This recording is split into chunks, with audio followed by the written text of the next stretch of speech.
This is what the Starbucks logo would look like from behind. This is her tail, and it is spread wide open.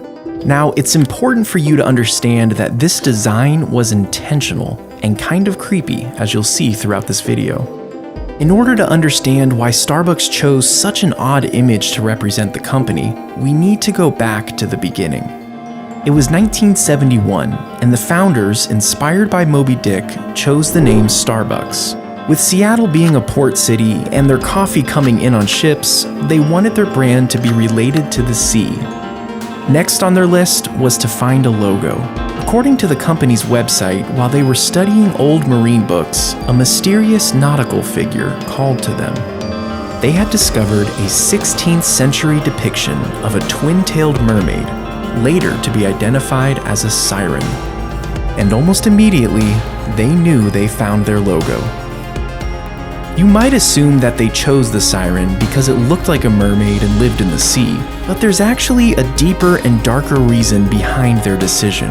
You see, the siren has its own history that's sort of troubling, and the original founders knew this.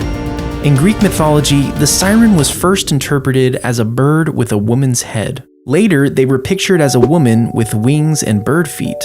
They continued to evolve into a dragon-type beast, until finally being interpreted as the mermaid creature we see today. Regardless of the different variations, the characteristics of the siren remained consistent. They were seductive and violent. They used their beauty to seduce sailors to come with them in the water. Typically, a siren would sing and the sailors would be unable to keep themselves from her. They would literally jump into the water and to their deaths.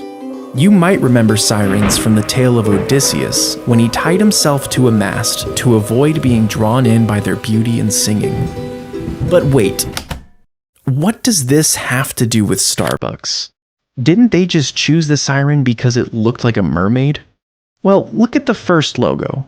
The siren's chest was bare, and her split tail was seductively spread wide open. This depiction was no accident. The owners expected people to see Starbucks, smell Starbucks, and desire Starbucks. Just like the sailors couldn't deny the seduction of the sirens, the founders of Starbucks wanted to make you unable to resist their coffee. And this isn't speculation. Former chairman and CEO Howard Schultz wrote, "That early siren, bare-breasted and Rubenesque, was supposed to be as seductive as coffee itself."